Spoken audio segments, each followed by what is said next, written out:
नमस्कार दोस्तों, 21 अगस्त 2004 के दिन जगह बंगबंधु एवेन्यू बांग्लादेश लगभग 20,000 लोगों की भीड़ को संबोधित कर रही तत्कालीन विपक्ष की नेता और अवामी लीग की मुखिया शेख हसीना ने भाषण खत्म ही किया था। तभी पास की इमारतों से भीड़ पर एक के बाद एक पैराग्लाइडर के हमले हुआ। इन हमलों में 24 लोगों की मौत हो गई। शेख हसीना को हल्की चोट आई लेकिन बच गई। यह दूसरा मौका था जब बांग्लादेश की वर्तमान मुख्यमंत्री को जीवनदान मिला। उनके परिवार के 5 सदस्यों की हत्या दी गई थी। फोर्ब्स ने 2003 की सबसे शक्तिशाली महिलाओं की सूची में उन्हें दुनिया की 9वें नंबर की महिला पाया, लेकिन सत्ता के रूप में मिली इस शक्ति को चुका है। 1971 में बांग्लादेश की आज़ादी के बाद हुए आम चुनाव में उनके पिता शेख मुजीबुर रहमान के नेतृत्व में पार्टी अवामी लीग ने जीत दर्ज की। वे राष्ट्रपति बन गए। 1975 में सैन्य तख्ता पलट के दौरान सेना ने पिता और मां 3 भाइयों की हत्या कर दी। शेख हसीना बहन के साथ यूरोप में थी जिससे उनकी जान बच गई। उन्हें कुकिंग और मछली पकड़ना बहुत ज्यादा पसंद है। शेख हसीना का जन्म पूर्वी बंगाल के दुर्बीपारा में बंगाली मुस्लिम शेख परिवार में हुआ। पिता शेख मुजीबुर रहमान बंगाली राष्ट्रवादी नेता थे जिन्होंने बांग्लादेश का संस्थापक कहते हैं। हसीना ने शुरुआती शिक्षा स्थानीय विद्यालय से शुरू की।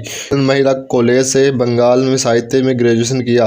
इसकी पढ़ाई के दौरान ही हसीना छात्र राजनीति में आ गई थी। 1966 में 1967 के बीच छात्र संघ का चुनाव जीत लिया। हसीना का विवाह ए वाजेद मियाँ से हुआ। वाजेद मियाँ परमाणु वैज्ञानिक थे। उनका बेटा और बेटी है। वाजेद मियाँ का 2009 में निधन हो चुका है। हसीना कभी निर्वास रही, अब सत्ता में रहने का रिकॉर्ड और पिता परिवार के सदस्य की हत्या के बाद हसीना ने 6 साल भारत में निर्वासित रही। 1981 में अवामी लीग का अध्यक्ष बनी। यहाँ वे दौर था जब बांग्लादेश में मार्शल लॉ लागू था।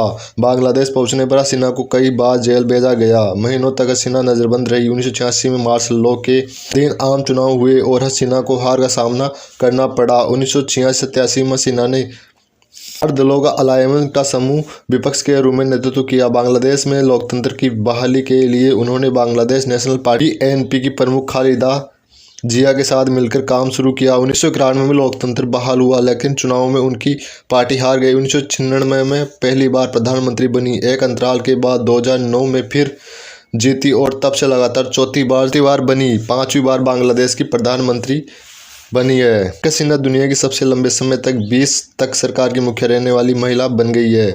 म्यांमार से भाग कर आए 7.50 लाख शरणार्थियों को शरण देने पर उन्हें mother of humanity social work award से नवाजा गया।